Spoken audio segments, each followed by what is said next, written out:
Hi, I'm Craig with ApplianceVideo.com. Today, we'll be taking a look at the freezer evaporator fan blade on this KitchenAid side-by-side refrigerator.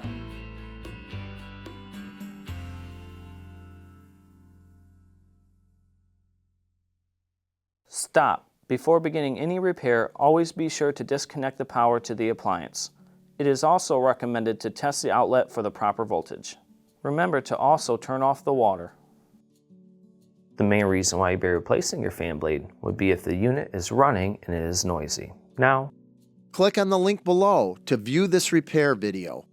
ApplianceVideo.com guides you step by step, giving you the confidence to avoid recalls and callbacks, also saving time on repairs.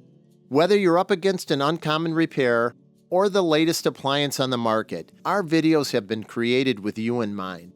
Our growing library of videos have been produced using our factory-certified technicians who have extensive infield experience over the past 30 years.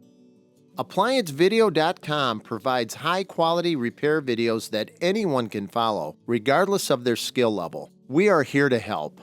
Click on the link below to view this repair video and let us help you do it right the first time.